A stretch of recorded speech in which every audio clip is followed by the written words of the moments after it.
Hey, what's up, everybody? This is Andre from the Opinionated podcast, and I just want to remind you that we are live every Sunday on our Facebook page, and you can find us wherever you stream your music at the Opinionated podcast. So we drop a new episode every Tuesday. So remember to like, share, comment, and don't forget to subscribe. Enjoy the show.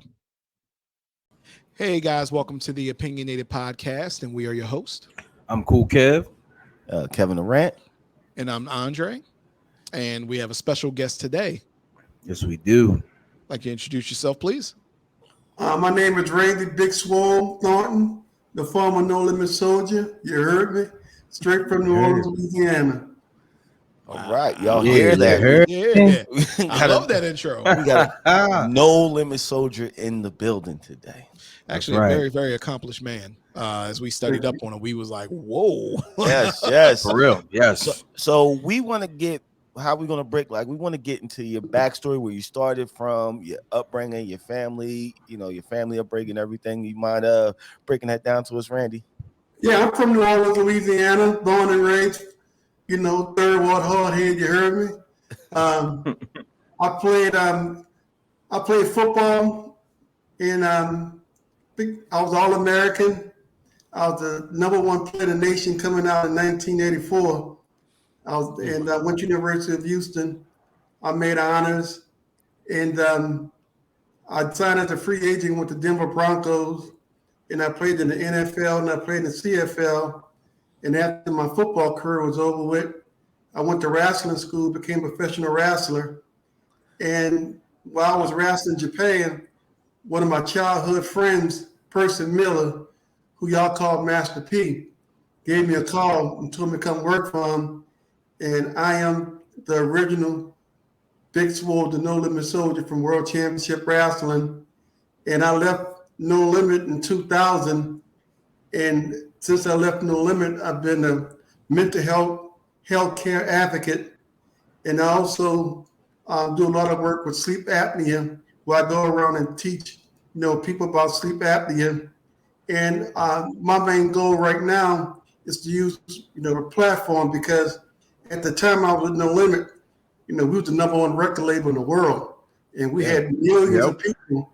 So what I do is try to reach out to those millions of people who used to follow us in the hip hop, but also share mental health situations, sleep apnea situations, diabetes, all this. Because 2 years ago, I had 2 heart attacks, and I had open heart surgery.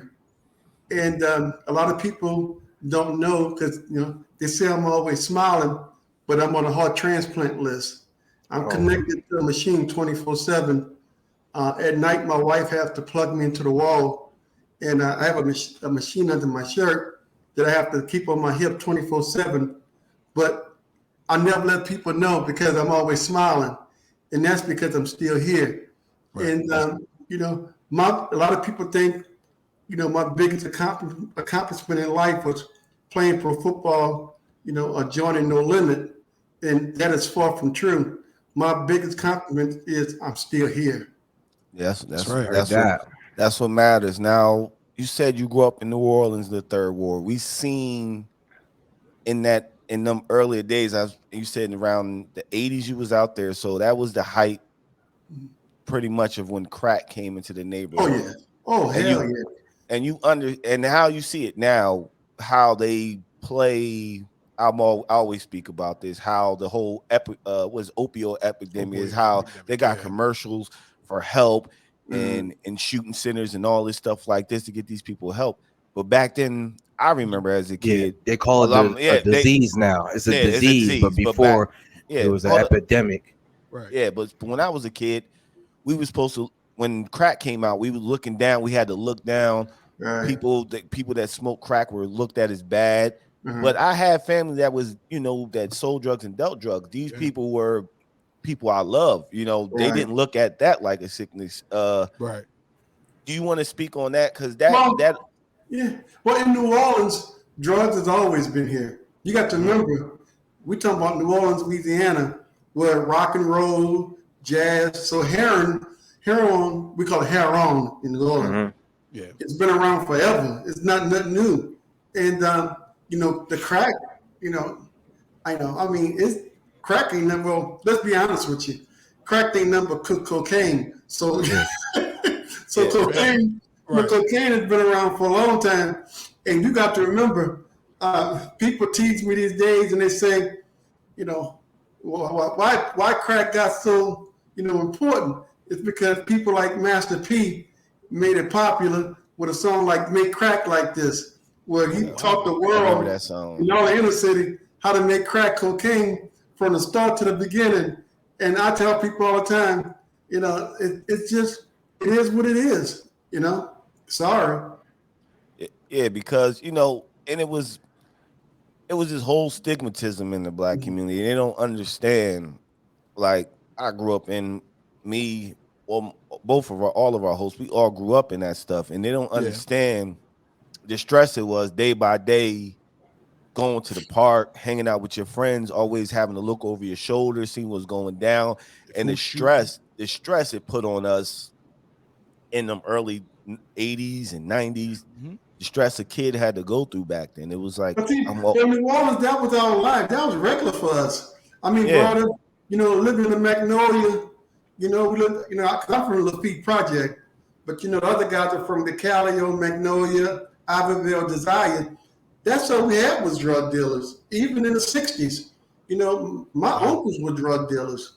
Both of my mama brothers, two of them were, heroin dealers. So, when crack and cocaine came along, it was just a part of the neighborhood. Yeah. Wow. Yeah, pretty much. Yeah, I mean, and it was just crazy. It was just like, but now how they try to play, back then they played it like we were these super villains, but now they try to play. They don't even paint that picture now. I'm guessing because it's a different demographic. Yeah.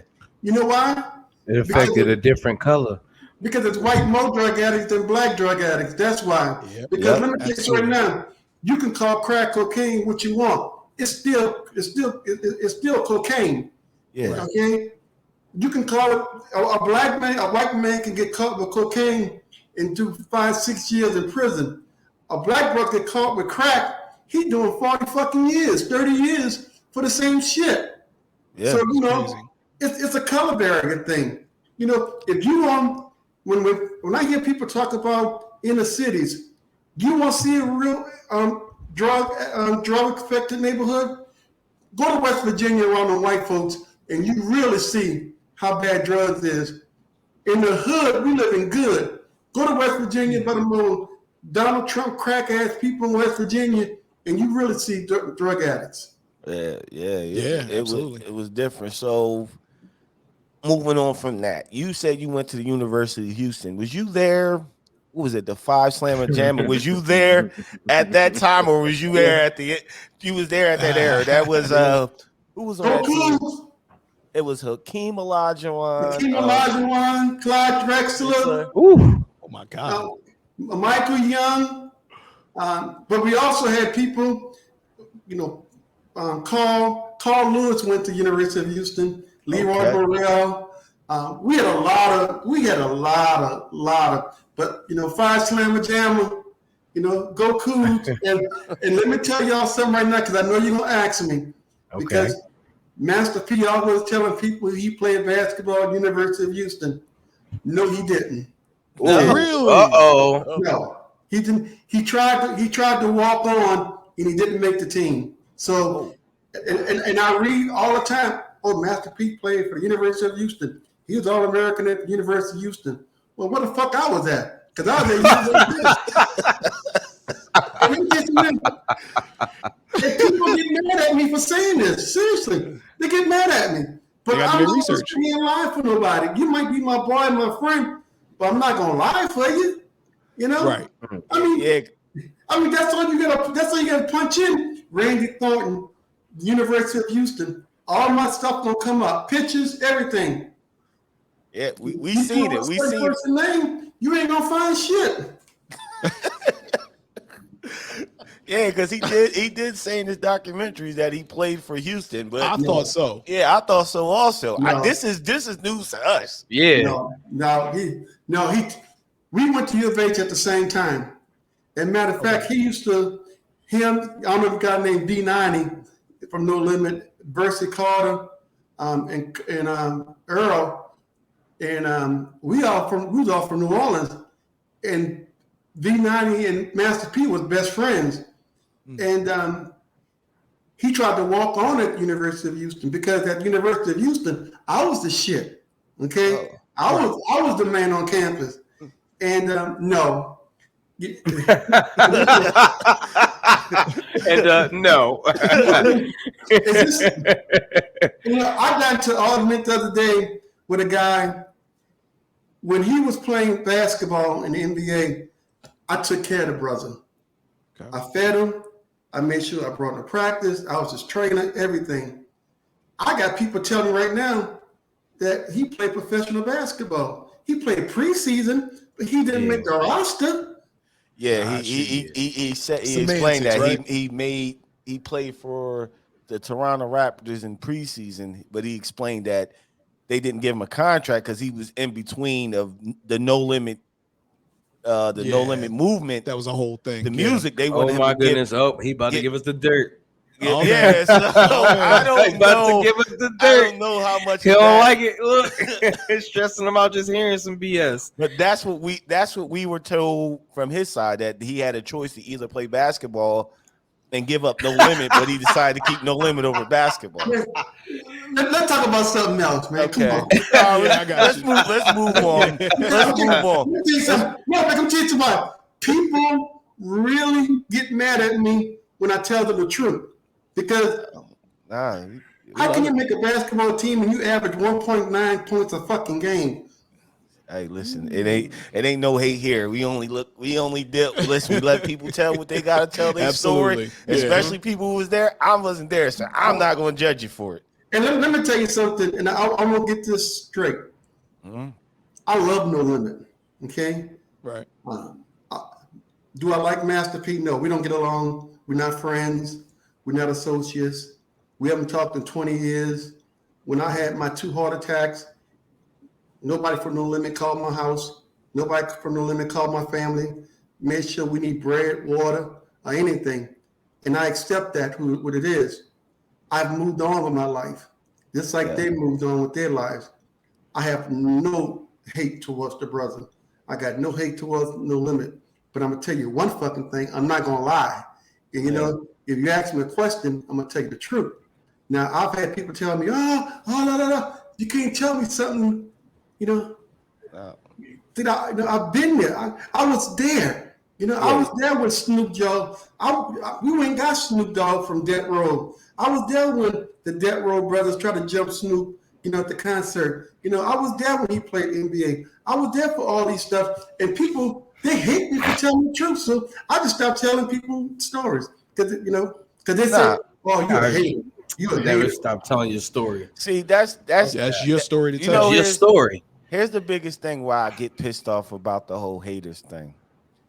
Motherfuckers ain't hating if they telling the truth. A hater is somebody who's trying to stop you from becoming successful. Yeah. Somebody's just telling the truth or speaking their truth.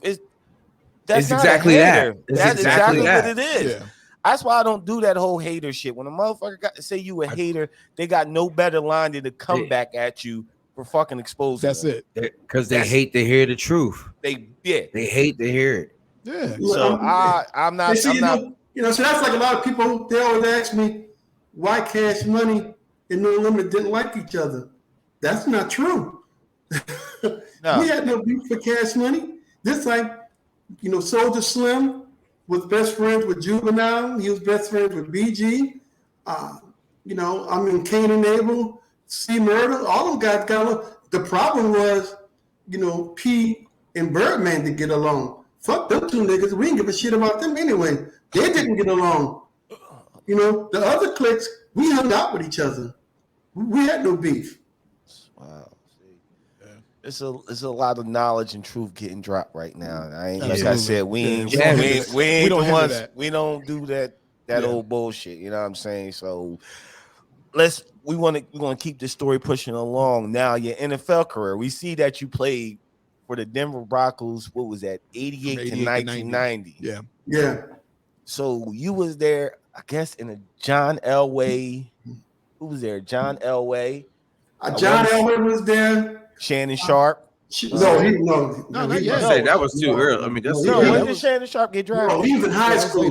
That was later. Yeah. Oh yeah. See, I was there with John Elway, Steve Atwater, the Three Amigos, Carl Mecklenburg, Michael Brooks, Simon Fletcher. My first year, my second year, I made the team. We played. Our first game was on Monday night against San Francisco 49ers. And, man, I was having a great game. I was balling. And, man, the first game of the year, Monday Night Football, all my homies, all my niggas in the hood watching, my mom, everybody. Man, a full quarter, I run down there on punt team. I jumped over a pile in my career. Damn. I took every ligament in my knee. Damn. I mean, it was, I'm gonna tell you something.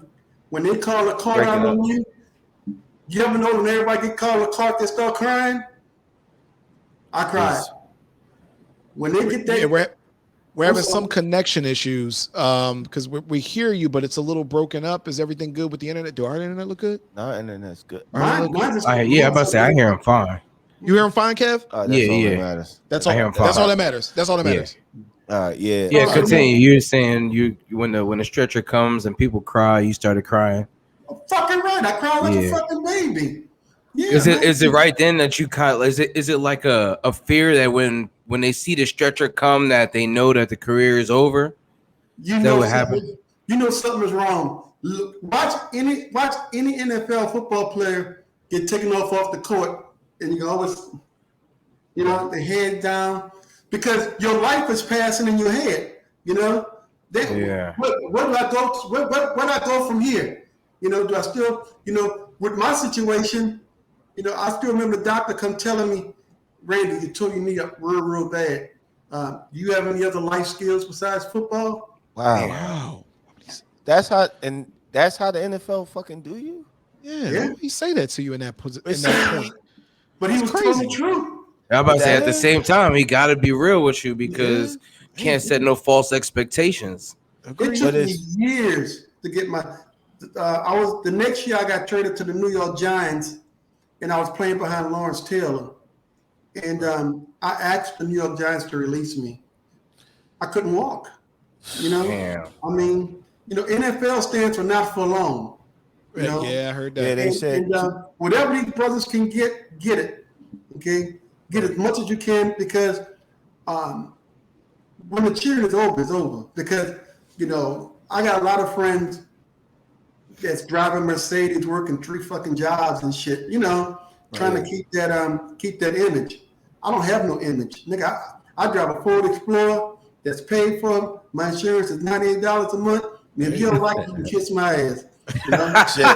Listen, I ain't mad at you. And it's crazy that they did you they do players like that because you watch like they're disposable. Yeah, because you see the whole incident go down with the receiver from the box, AB.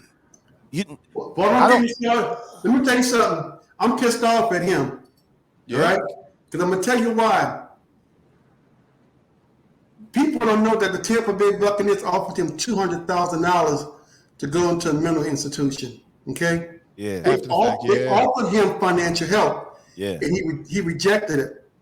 What he did, and right now, and I blame his agent and I blame his manager, they turned mental health into a mockery, like a joke or something. I don't like that. You see what I'm saying? Because somebody gonna tell me, oh, his ankle was hurting. When that motherfucker's running off the field, jumping up and down, ankle look fine to me. Yep.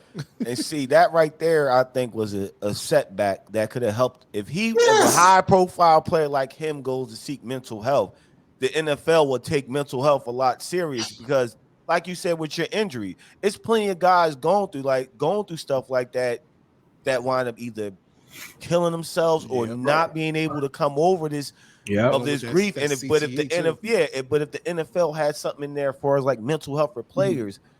They can get to the bottom because as men, we don't like to, especially NFL players, as tough as y'all are, tough as these men are, they don't like to talk about it. It's hard to talk to. It's taboo. Yeah. Right. Well, I'm gonna tell you right now. The next time you ever, I want you to do me a favor, and you and your fans. The next time you ever see him talk, him, Mike Tyson, or Kanye West, look at their eyes. Because your mouth can say whatever you want, but eyes don't lie. Yeah. Look at AD eyes when he talks. That motherfucker crazy. Seriously. He should have been in a mental hospital. Watch his eyes. Because I'm serious right now. If you ever been on my Facebook page, I always post pictures of mental health, and I would show, and my height, I used to look like this, and look up in the sky. You can do anything you want to do with this here. But see them eyes? Eyes don't lie, baby. Yeah. Eyes will give you away every time. And I told my wife one day when AD was talking, I said, babe, that brother got problems. Just like Kanye West. When his mama died, that brother got problems. You see? Because my thing with mental health is that I'm trying to get away from that stigma of, because nobody wants that label with their name. Oh, nutcase or crazy. Look at that fool.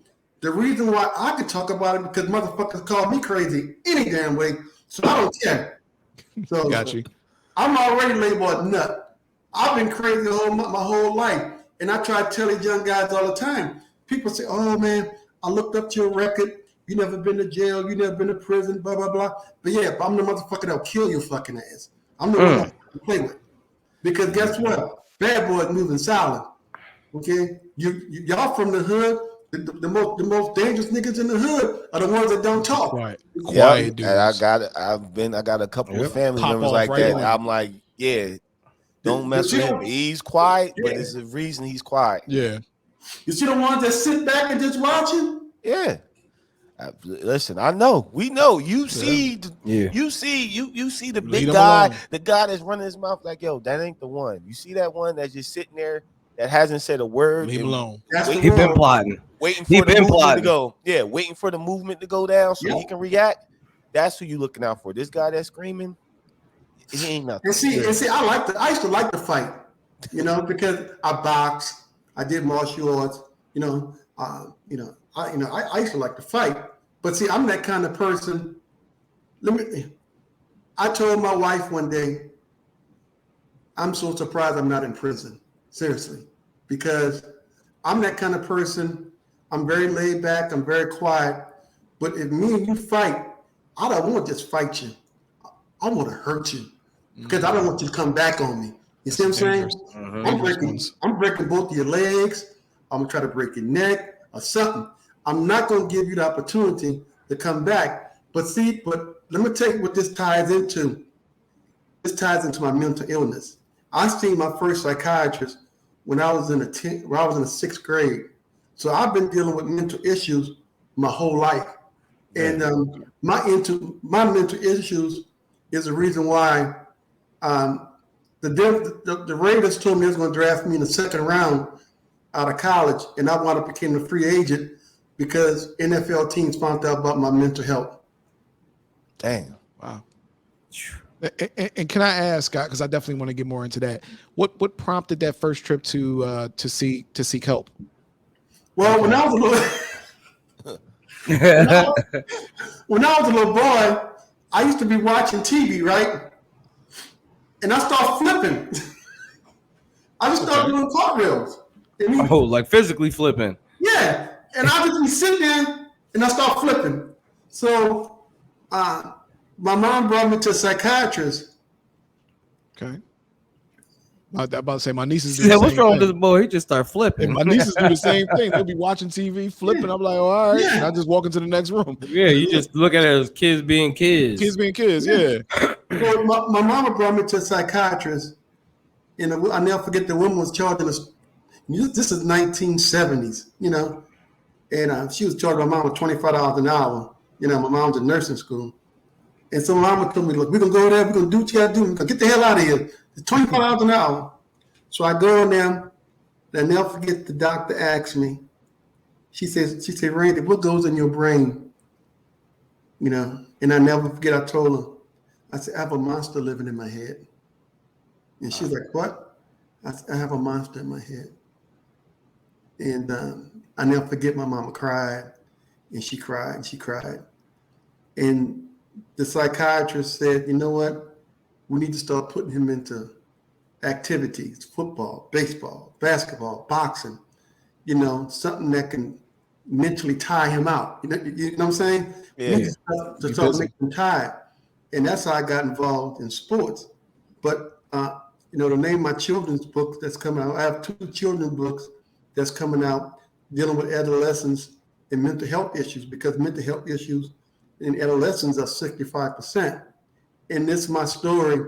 And the name of the book is called A Monster in My Head. Oh, wow. Wow. Yeah, it came back around. Okay. Check out for Yeah. that. Yes. Yeah, kids get Your that own can story for inspiration. right. Kids that can relate.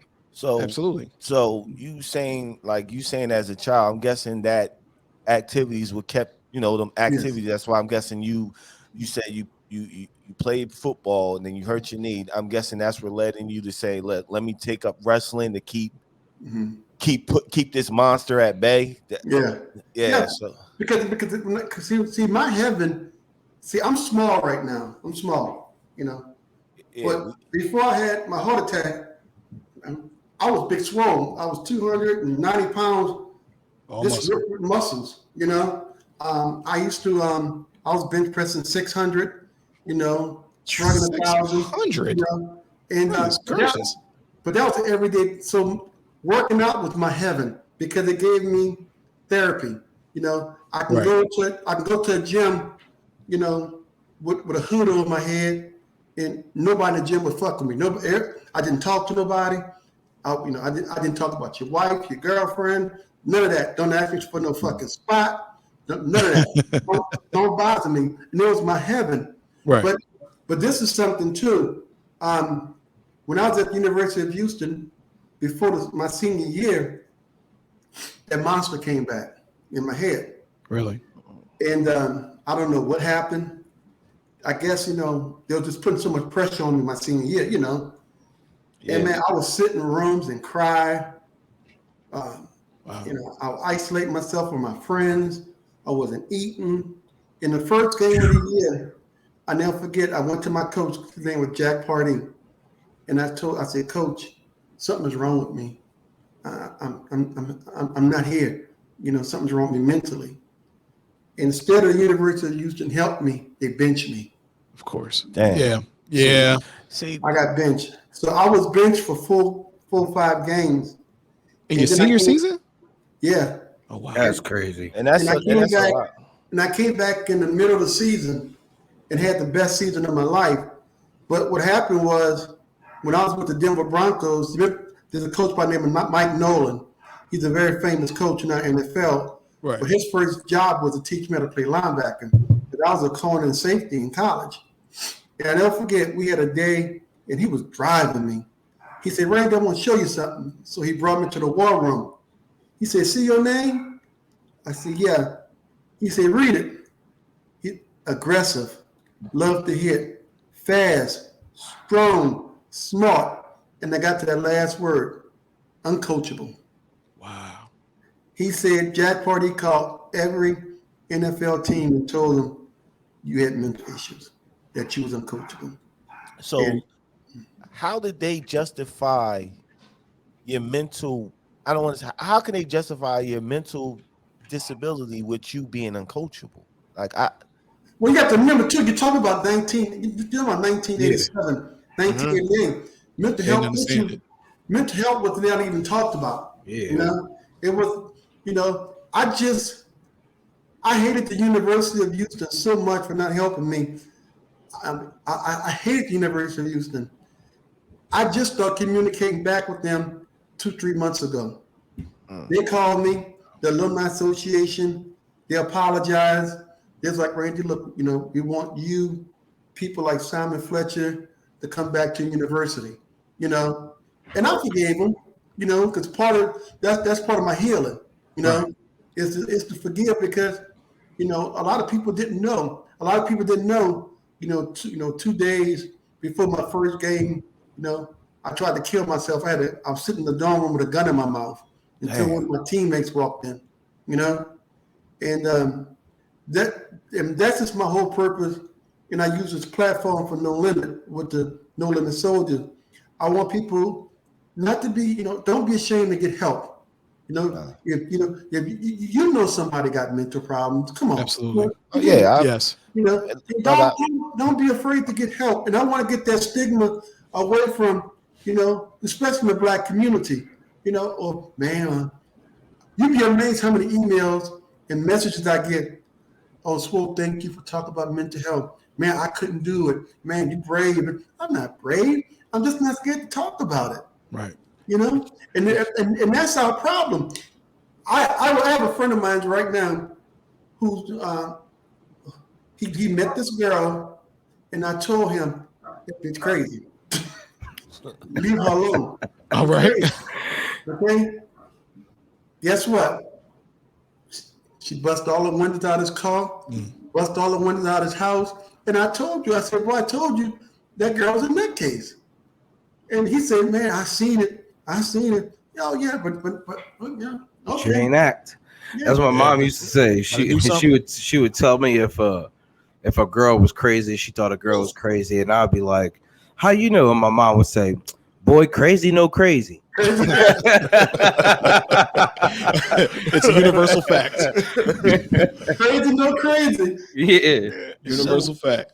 So we're gonna keep moving this along. We seen you was a wrestler at WCW. WCW. Yeah. That world is another also crazy world. You hear from wrestlers all the time. Certain wrestlers could kill themselves, be involved in all kinds of crazy stuff. Like, how hard was it dealing with your mental issues, navigating that world in professional wrestling? Well, I started out in AWA. Okay. And, some of y'all too young, but y'all don't remember the AWA with Vern Gagne. I was about to say I remember, but I was a baby. He was a baby. I was a baby. So I started out with AWA, then I went to New Japan. Then I got a phone call. I used to work for New Japan Pro Wrestling, and I was living overseas. Then I got a call to go play in Canada. Then I came back, to work for No Limit. But let me tell you right now, I don't like Andre the Giant. He was a racist. And, read the story about him and Bad News Brown. When Bad News Brown told the bus driver in Japan, pull the bus over so he can whip Andre the Giant's ass.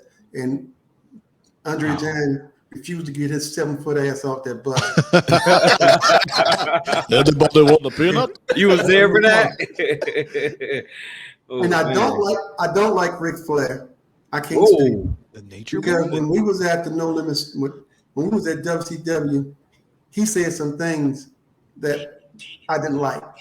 Why these hip hop, in, all kind of crazy shit. But now, they got him on, with the Migos videos and stuff. Yep, they don't even know. Man, fuck you with your old bad built ass. And I cannot, I will not, I would never like Hulk Hogan. He is the most prejudiced motherfucker that I've probably ever seen. But that's been exposed already. I heard that. Yeah. I heard that. Yeah. Nobody likes him. Nobody. And I mean, he walked around like he was prima donna, like his shit didn't stink, and let me tell you something. I've lost. When you get into the wrestling, let me tell you how I got into wrestling. Y'all gonna laugh about this. There was a guy by the name of Big Cat Ernie Ladd. Y'all remember him, right? Big Cadillac? Big Cat Ernie Ladd. Didn't he? I think I heard that name. That at the Google machine right now. Yeah, he about to Google it. Big Cat Ernie Ladd was the man back in the day. And I was in Houston, and I was at French's Fried Chicken. And this was my second year in the pros. Boy, you're a pretty nigga. Boy, you're a pretty nigga. You're a pretty nigga. You thought about getting into wrestling? I said, yes, sir. I said, but I don't know how. He said, you playing ball, huh? I said, yes, sir. He said, well, when your wrestling career is over, here's a number to call. So he gave me his number. And so my career is over. I went to the school called All-American Wrestling. And my coach was Brad Riggins. And people, Brad Riggins because he trained Animal and Hawk. He trained Legion of Doom, the demolition team, the Steiners. I remember the Steiners. Wow, yeah. I mean, I went to goodness gracious. He went. I mean, Kurt Hennings, Jesse Ventura. You know, the last guy he ever trained was Brock Lesnar. Brock Lesnar was the last person. And so I went to this wrestling school, and man, Big Cat told me something that I'll never forget. He said, don't ever become a jobber. A jobber is someone that makes other people look good. Okay? Oh, okay. My first two, got this big old muscle-bound black boy. You whipping this white boy ass. You missed a punch, you slip, he kicks you, and he wins the match. Damn. And that happened a lot. So that's a roll. Yeah. So one day, I got a phone. In my first two matches, I was jobbers. So when I got that third phone call, I said, "Man, I quit." It's like, what? I can't do it. I went overseas. I put Hashimoto over. He was a real good friend. I trained with him. The very first match, I put a guy by the name of Frank Anderson, who is my best friend from Sweden. He's like the Arnold Schwarzenegger of Sweden. I put him over because he's my best friend. But that third time, I was like, no. And I walked away. And, wow. Until we joined No Limit. Man. Shit, that's what I'm saying, because a lot of people don't understand how much goes into that wrestling world. I've been watching. Me and Kev, me and my other partner, we big wrestling. That's what we seen. You was a part of the WCW. We seen. It's the worst industry in the world because football you have all season, basketball you have all season, wrestling all year round. All season. Yeah. Let me tell you something. Take off when you get injured. The reason why I became a sleep apnea expert is because there's a picture, and you have to remember when we came out with the No Limit Soldiers, we were popping. We came out, Rey Mysterio, Conan, me, and there's a picture of me, Brad Armstrong, his brother is Jesse James, his brother Brad Armstrong, and the guy by the name Chase Tatum, and all three of us are standing in this picture, and I'm the only one still alive. Oh, and that picture haunted me. That's There's crazy. also a picture with the West Texas Redneck, with Bobby Duncan, his brother, Kurt Hennig, and the Women brothers. And out of four of them, only two of them still living. So I started losing friends in wrestling from heart disease, sleep apnea, drug abuse, this and that. You'd be amazed. I'm gonna tell you, you'd be amazed how many bodybuilders and professional wrestlers are dying at a high number of rate. Seriously. And you have to remember, right now, I'm so proud of wrestling because you got black champions, you got these black brothers, these street dudes, that's wrestling, they're doing good. You got this little girl with the long ponytail, she's doing good. They're taking wrestling to another level, and I'm proud of them. But I just don't fuck with wrestling. Yeah, it seems like wrestling is starting to take notice of how they losing their wrestlers, so they taking better care of them, getting a better treatment, better, mental health treatment also. Because, like I said, being on the road 360 days a year, that has to do something to you. Like, I'm not seeing my family, I'm not resting. I'm getting to this town, getting to this show, on to the next town. And then dealing with everybody else's mental issues, characteristics, things going on between the relationships between you and them, just nonstop work. Let me ask y'all a question, because I know y'all researched this, but have you ever wondered what happened to No Limit Soldiers? Why we came on scene like maniacs? We had the wrestling world in our hand, and one day we just disappeared.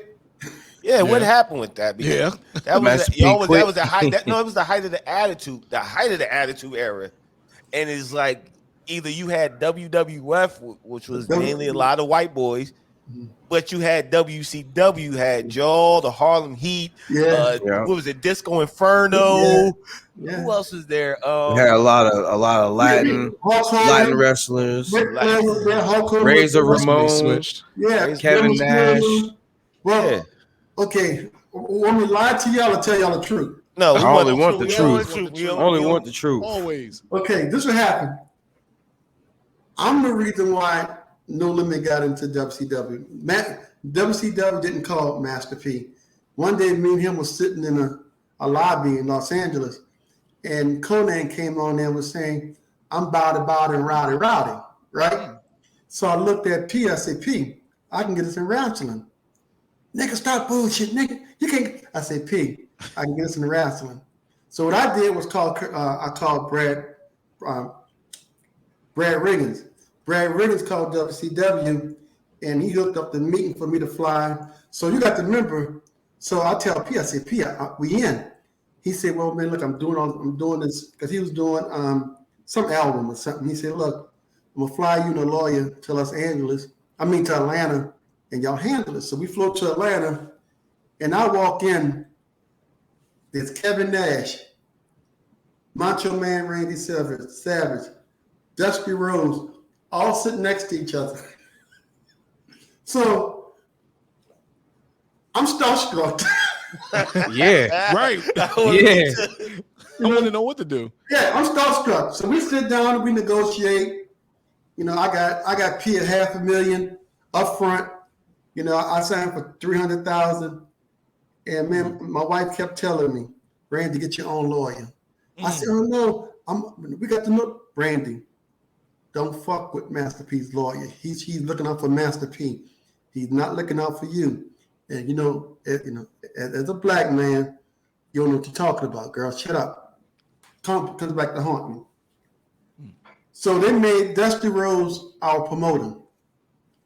Dusty Rhodes, okay? Yeah. So, we know Dusty Rhodes. Yeah. So we popping. The No Limit Soldiers, man, we touring everywhere. Man, it's man, signs and people, we love you, Big Swoll, and No Limit Soldier and all that stuff. So what happened was we started out as the good guys, but then we turned into the bad guys. Yep. As they always do us. Yep. And people started hating us. They were throwing batteries at us. Frozen water bottles, all kinds of crazy shit. So that's that era. Dusty Rhodes called me. He said, Randy, look, we got pay-per-view Bass at the Beach in a week. We want you to do a big wrestling match in Atlanta, and you're going to win the match, and the West Texas Rednecks will come in. They're going to jump you. They're going to beat the dog shit out of you because we got to make the people turn against them, right? Mm. So you got to remember, we're talking about Dusty Rhodes, okay? Yeah. So I go to Atlanta, I do the match, and they already told me, Swoll, you win the pay-per-view. You're going to win. But you got to give them a reason to turn on the West Texas Rednecks. Right. We're talking about Bass at the Beach, That's the WrestleMania. That's WCW WrestleMania equality, if nobody knows. So I come home the next day, and I'm in the bank. And the banker said, Randy, you got a phone call. Well, who the fuck calling me at the bank, So I pick up the phone, and it's Percy. Who the fuck are you, nigga? Motherfucker. Nigga, you made us look bad, motherfucker. Man, who the fuck you think? Blah, blah, blah. I'm like, yo, partner. Hold on. You do know this shit is fake, right? It's a storyline. Well, you know what the fuck, nigga? Since you missed the Swoll, since you missed the No Limit, do the fucking shit yourself. I said, wow. So, that's Peter. So we go to Bass at the Beach. When you do these pay-per-views, the show might start for 7, but the wrestlers, we got to get there around 2:00. So we got to go over, we got to rehearse. Yeah. Right? And they give you a script. So, we're going to do this and they're going to do that. You're going to flip. It's a script, like a dance. So 3:00. So we put me up for 2. 3:00 comes. No Master P. No Limit Soldiers. I'm there by myself. Me and 4x4. And the rest of the guys. 3:00 come, 4:00 come. Every bitch y'all's telling me, Randy, where the fuck is P? You know. Oh shit. So it's 5 o'clock. Dusty came and said, Randy, look, we got to rewrite y'all program. Come on. So we rewrite it. We win that's at the beach. Okay. It was a big uproar that kind of broke up the No Limit Soldiers, and me and BA start wrestling. The truth of the matter is Master P abandoned his own boys. He abandoned us. He threw us under the bus because we listened to Dusty Rhodes instead of him, and that's the truth. So, wow. He abandoned his own boys, and you got to think about this. Who's not going to listen to Dusty Rhodes in wrestling? Dusty Rhodes is responsible for so many guys. He's responsible for Dollars. He's a legend. Diamond Dallas Page. He's the reason Diamond Dallas Page, who Diamond Dallas Page is, one of the biggest wrestlers. Why wouldn't you listen to him? Right. Man, look, like I told you, I was starstruck. I idolized Dusty Rhodes, okay? And when that brother told me to do something, I did it. I'm not going to listen to no rapper. Somebody who has no knowledge of the business, this ain't the music industry. This is the wrestling industry. Absolutely. And so that was it. So this is the trip part out. Me and Eric Bischoff talk. He said, Randy, you got 8 months. He said, you got, I think 7 months remaining on your contract. We're going to still fly you to shows, and we're going to still pay you because you're a cool dude. You're all right. They was paying me $30,000 a month just to come to shows and sit backstage and don't do anything. Damn. I'll take it. Yeah, but that's crazy. You gotta understand that's his career. Like they didn't because of P. They didn't allow you to like change your character up. You can't change it. Well, P called Ted Turner and cussed Ted Turner out. Oh, the billionaire Ted Turner. Yeah. TNT. Oh, you CNN. So that's what I was told about that. And they had a book going to Japan, China. They wanted to do videos, dolls, everything. But damn. So and we haven't talked since, seriously. So that I can understand that. So we're gonna keep moving this thing along now. Wow. So my question before we move on is: did the No Limit Soldiers or anybody that you dealt with in that time frame, were they aware of your mental health issues? No, because everybody knew Limit was crazy. Okay, fair assumption. Was there anybody that you talked to, No. had a more personal relationship with, that you were close with, that maybe y'all, got some things off your shoulders, or they never really got that close? No. Let me tell you something. I was at No Limit for almost 8 years, and none of the brothers know where I stayed at. No, because you got to remember, when you're in the music industry, you keep your family away. You see? Right. If you go on my page, you're not going to see my daughter. You're not going to see my wife, none of that. Because if somebody was to come after me, they're not going to come after me. You see? Yeah. They'll come after my family. yeah. Nobody knows how my wife looked and much, They might see a picture or two of my daughter and stuff like that. But none of the brothers know where I live at. Look, I've been living, I live in my home, and only one person at No Limit even knows where I stay at, and that's Percy Carter. All the rest of the brothers never even been to my house before. Man. Yeah. So, man. Yeah. Now much for family. I went on your page and I seen, you said you dealt with 2 heart attacks. Like, do you think all the stress and the pressure may have brought that on, or no? No. I want to say 65 to 70% of African Americans have some kind of heart disease. Yes. My mom had heart disease. My brother had heart disease. My sister had heart disease. So it runs in my family. Mm-hmm. My aunt just died. My mama's sister, she's dealing with heart disease issue. Her oldest son died of heart disease. So it runs in my family. What triggered mine so bad was I was taking stack of tubes and Red Bulls. Yeah. Wow. I was drinking Together? Yeah, I was drinking 4 Red Bulls a day, and I was taking a stack of tubes in the morning. And A pack? Yeah. Because I want to stay ripped. I want to stay ripped, and I want to cook my body with the water. Right. Fat burners. They'll do it. But Red Bull has a history of putting a lot of people in the hospital. Seriously, I don't know how Red Bull is business. So, talk to anybody who works in ER about Red Bulls, and he'll tell you about it. It's very dangerous. But the day I had my heart attack, I went to the gym. I worked out for 4 hours. I rode the bike. I have a farm in Hammond, Louisiana. I have horses. And so I was at the farm, and usually on weekends, I stay at the farm, Right. Yeah. I wasn't feeling right, I mean, my first sign was I was having heartburn. So I was eating thumbs like crazy, Right. So I was eating thumbs, and that's a sign of heart failure. It's heartburn. So I'm eating these thumbs, and I'm like, man, I'm going home. So I drove home, and my wife said, what you doing home? You're not going to stay at the farm? I said, no, babe, I don't feel good. So she went upstairs to go to bed, and I'm downstairs with the dog watching TV. And man, it felt like I was drowning. Damn. It felt like, when you swim and you go underneath the water, you can't breathe. Yeah. And I'm doing this, I crawled up my stairs.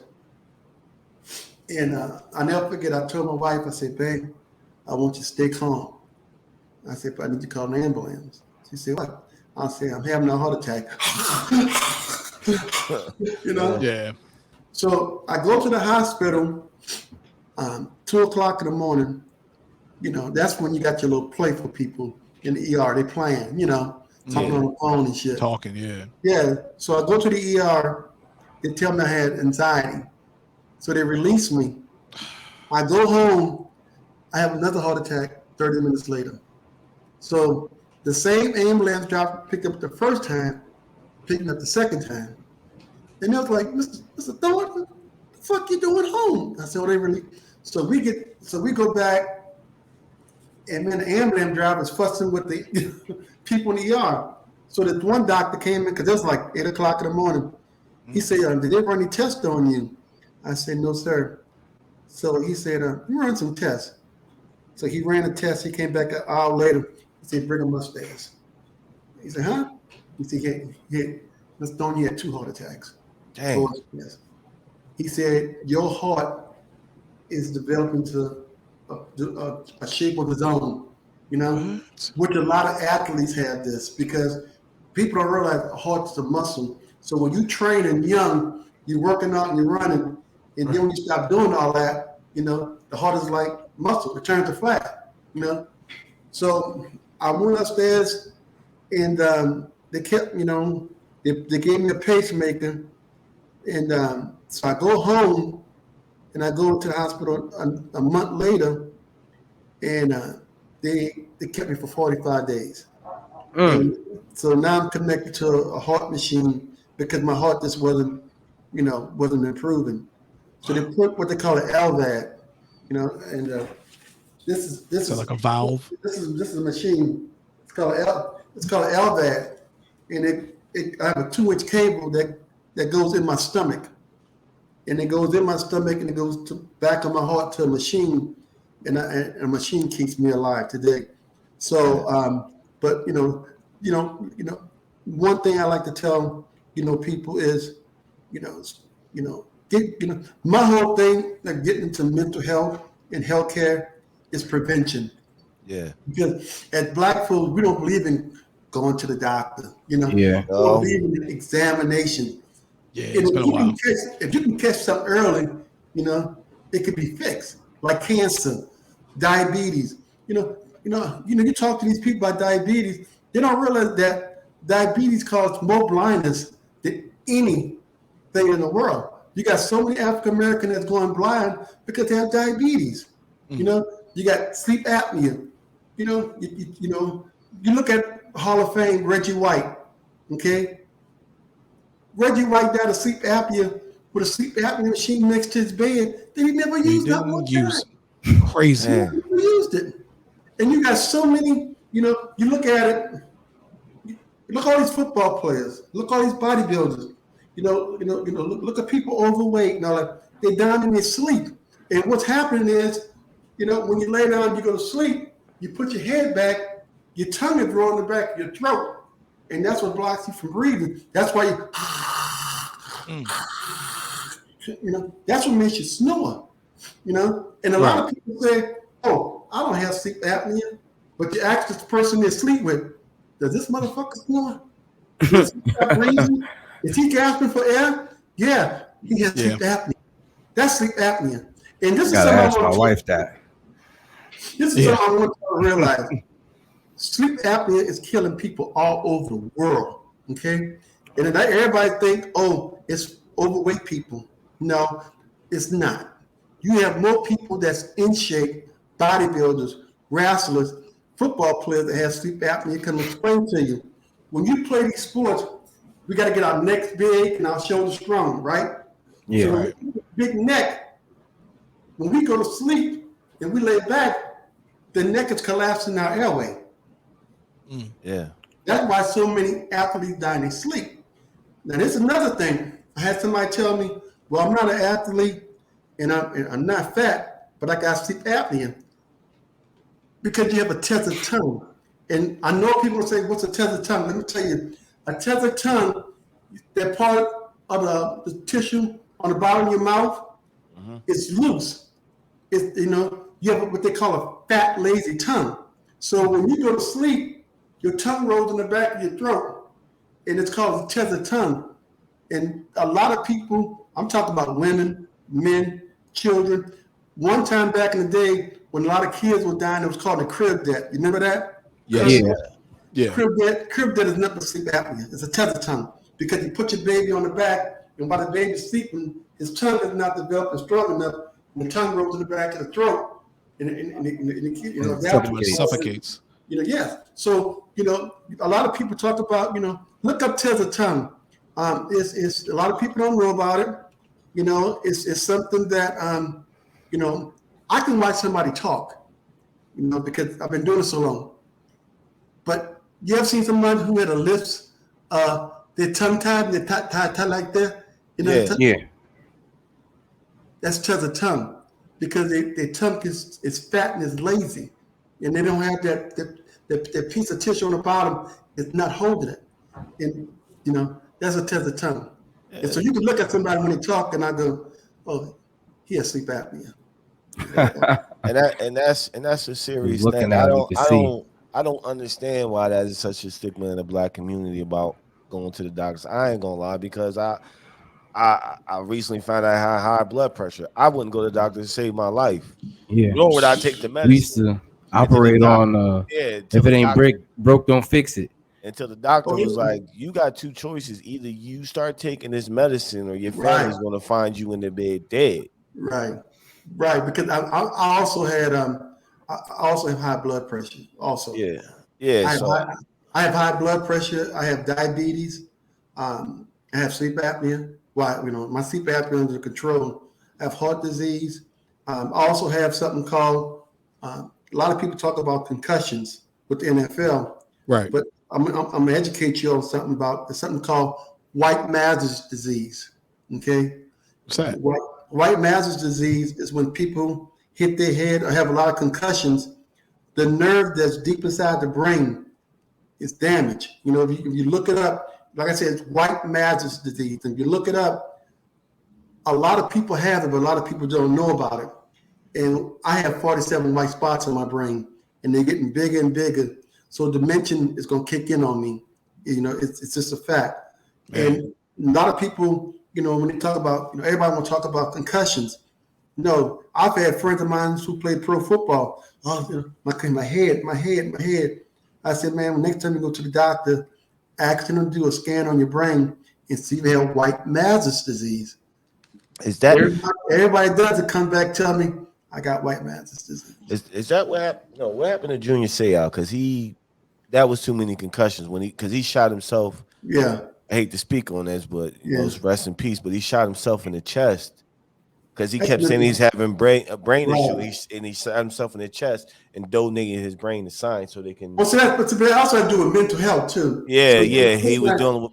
It's mental health and you know, and concussions. And let me tell you something. I had my first concussion when I was playing football. When I was a little boy, a young man, you never came out the game. You know, you hit somebody, you'd be dizzy, you know, we call it drag on, you know. Seeing double. Yeah, you seen double visions and stuff, but you never came out the game. You just stayed in there and played. You see? Nowadays, you know, so things are different, you know, and you know, you know, there's a lot of times where, you know, I have headaches and, you know, I start crying, you know, I can't go to concerts because I hear loud music, you know, it drives me crazy. But I tell everybody, if I had to do it all over again, I would. I love football that much. Right. I do it. Yeah, man. Yeah. And I'm sorry, I don't mean to throw some stuff at y'all, but no, I love it, bro. You gotta understand, this is what's needed. This is what's needed in our community. Yeah, because nobody wants to speak on it. It's like the most taboo thing.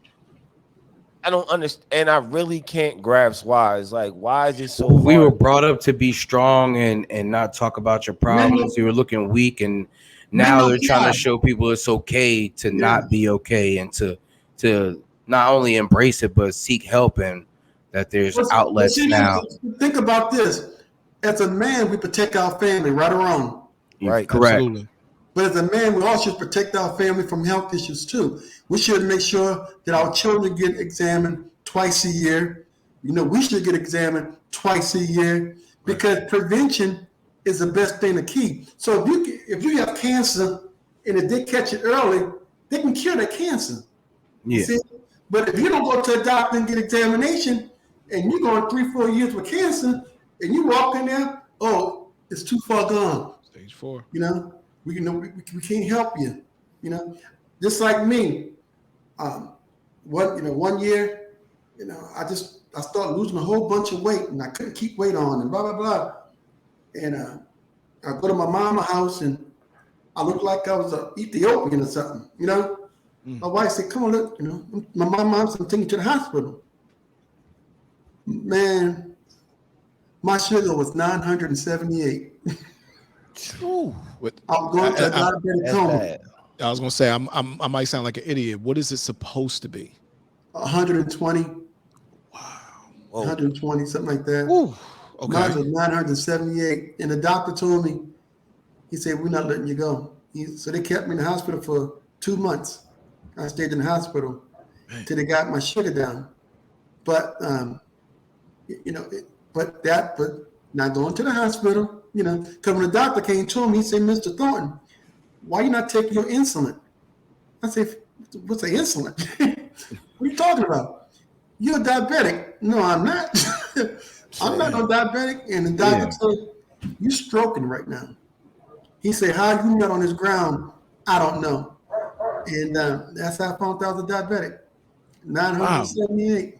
Jeez. So, that is insane. Yeah.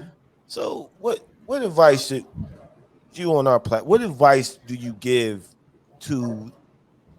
I'm gonna say the black communities. I'm a black man. We all black men. Or to anyone watching. Well, yeah, anyone watching, but especially the black community. What advice do you have for them to start getting some of this stuff under control? Number one, the first love is self-love. Okay. Absolutely. And self-love, you got to take care of yourself. Make sure you go get your physical examination. You know, it's very important that we go to the doctor. It's very important that we get our family, you know, our kids, you know, go to the doctor. You know, prevention. I want to tell the people, don't be ashamed to go get help for mental illness. There's a lot of people know that they need help. Okay, they know what's going on in their head, but they're so ashamed to let somebody, you know, to tell somebody. And my goal is don't be ashamed.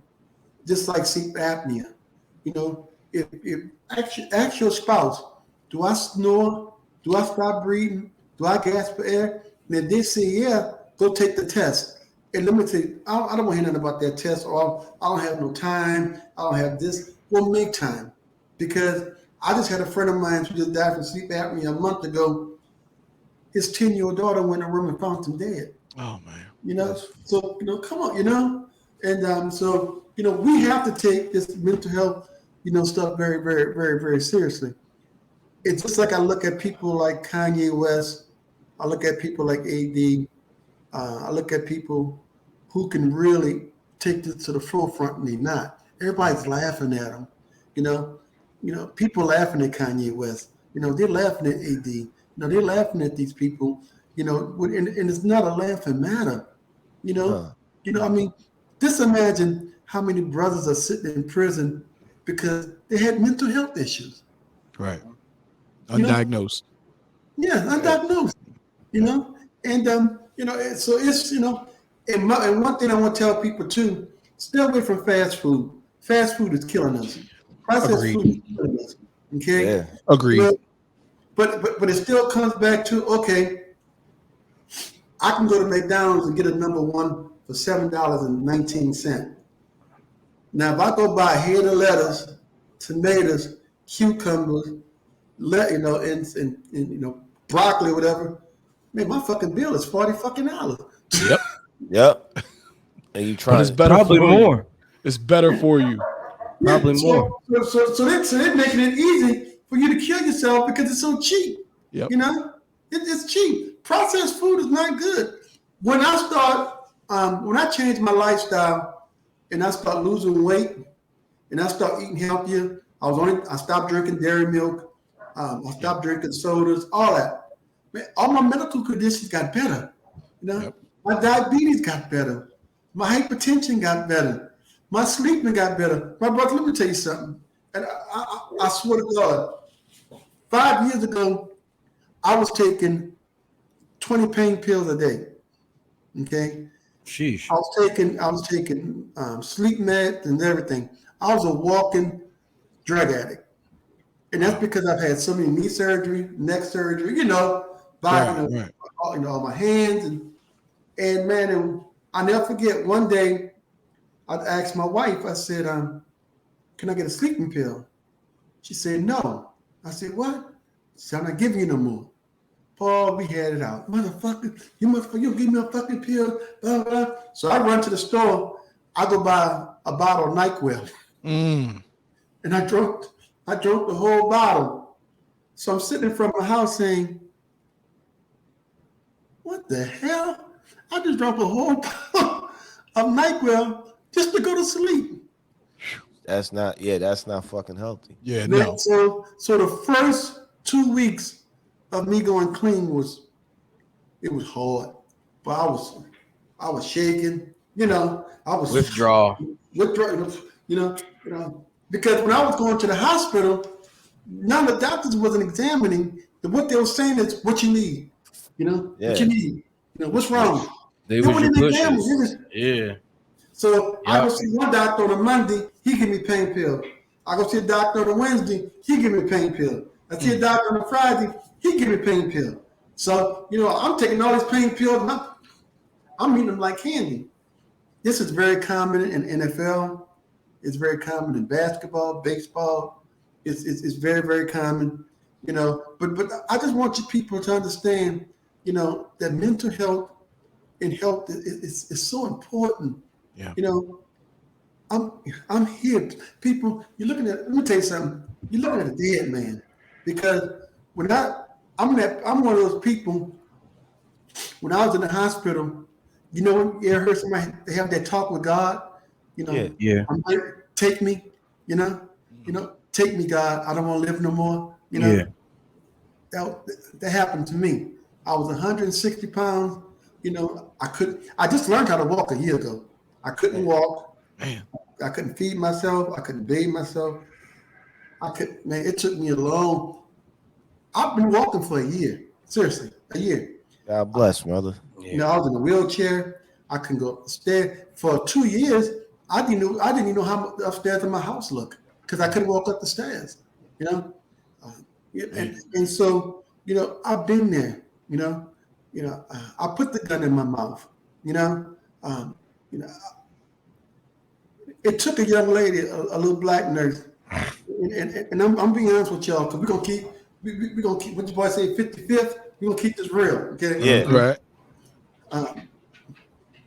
A nurse walked in, because I'm hooked up to all these machines, Like I said, I can't walk, I can't clean myself, anything.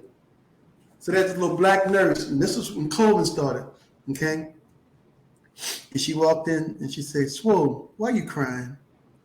I said, I'm gonna die.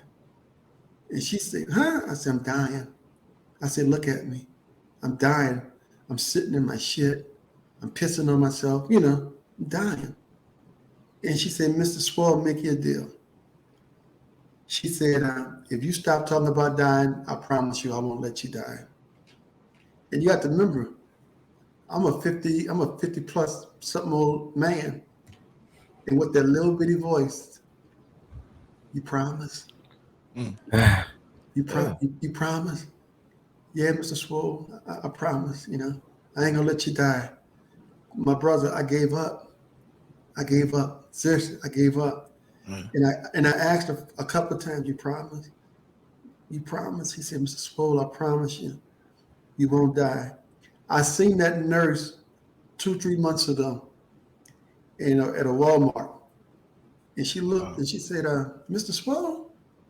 I said, "Yeah." She took her mask off. It was the nurse. My brother, I lost it.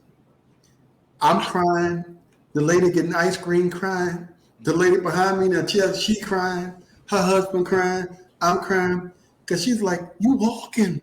Look at your face. You look so..." People, it only takes one person to believe in you. That's right.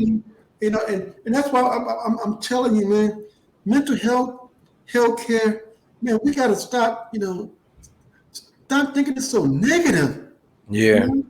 We got to, if you don't want to do it for yourself, do it for your family. Because you got to remember, my friend who 10-year-old daughter seeing him die for sleep apnea, that's going to affect that child for the rest of their life. Yep. Yeah. Never gonna forget. Yes. You grow up without your father. You don't grow up without a man that walk you down the aisle and marry you, to play, enjoy his grandkids, to see you grow into the lady you're gonna be, or whoever. You know what I mean? That's why I said this conversation is important, because people that's going to listen to this conversation, hopefully they'll take a look in the mirror and say to themselves, let me get my stuff together. Right. Or say to somebody else, let me help get them together. Right. Another thing Or too, ask for help. You know what thing too? People say they want to be rich. You want to be rich? Yeah. Wealth without help is a failure. You can't enjoy your money if you're sick. No. Right. How can you enjoy your money, and you're sick? Exactly. That's why they say health is wealth. Yeah, you And I'm can't telling buy you help. something. Sleep apnea is real big in the music industry. You got to remember, Michael Jackson and Prince, they both died because they want to sleep. Michael Jackson just wanted to sleep. Prince just wanted to sleep. They both took sleep aid, and they both died. Think about this. You get some of these people that go to music studios to make an album. They're up 3, 4, 5, 7 days, with no sleep. I seen it, and they go and they record. Lady Gaga, she suffered from sleep apnea, mental illness. Adele, she suffered from sleep apnea. All these famous people, when they go into the studio, Master P, we go into the studio, we making the last Don. That brother up, 6, 7 days, sleep an hour a night, getting back into the studio like they're gonna miss something, Crazy. So, sleep apnea is a major problem in the music industry. I can definitely understand that. So anybody that's out here listening to this conversation, you got any websites or anywhere you can point them in a direction to help them? Well, we blown up so big that we got a new website that's coming out, because a lot of people starting to follow us. But I have a lot of followers on Facebook, Instagram, and what's that new thing called TikTok? Yes. Yeah. I got a lot of followers, and but right now we got to get everything together for the documentary. So we're getting a website, put together for the documentary, for the book right now. So Big Swoll website is down right now because we have to upgrade it. So, like I said, I'm always on Facebook, Randy Thornton, Big Swoll. I have a group called Fighting the Pain Together. That's on Facebook. I have my own support group, and we deal with mental issues, health issues, and we keep it among ourselves, where nobody want to be embarrassed. I got the Real Big Swoll fan page, on Facebook, and like I said, in TikTok, I'm blowing up on TikTok. I think in 5 days, on 5 days on TikTok, I already got like 7,000 followers. Wow. In 5 days, so I ain't got one. So we're asking people, to support us, support you and your group, because as Black men, we got to support each other because, we can sit here and talk about Donald Trump or what, but we are worst enemies. Yeah, most of the time we are, man. Yep. We killing each other. We carjacking each other. We go to a party in LA last night. 3 people get shot. We doing that. White man. And let me tell you something right now. This is something I hate. I hate when people say, "Oh, the white man." And the white man doing shit. Okay, we're doing it to ourselves because if anything you want to be in life, you can be. You just got to sacrifice. Nobody wants to sacrifice. Nobody wants to dig deep into, for instance, I want to be a farmer. Well, guess what?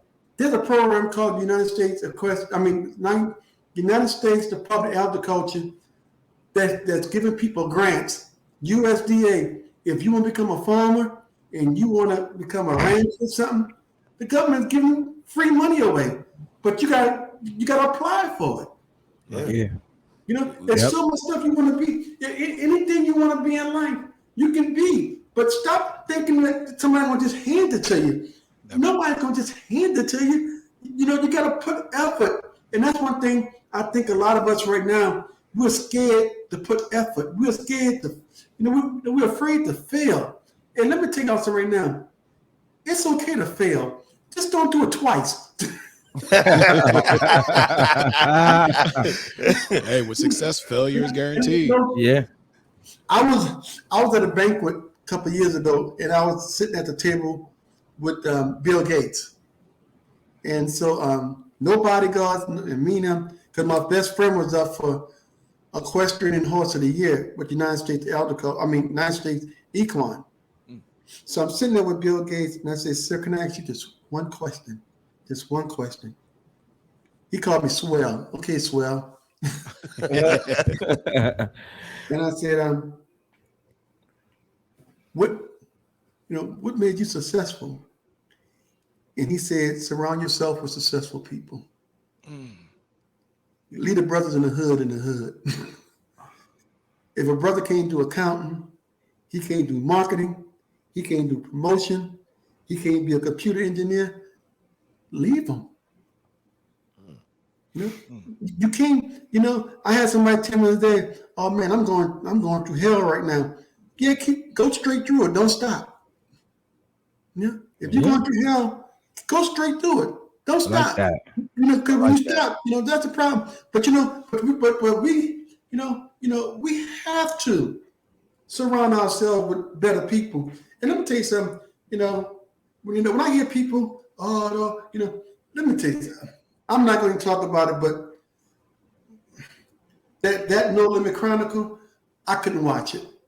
Okay, because I really couldn't. I turned it off 15 minutes because that's all I want to say. I just couldn't. I couldn't watch it. And a lot of former No Limit soldiers, we all said the same thing. We just couldn't watch it.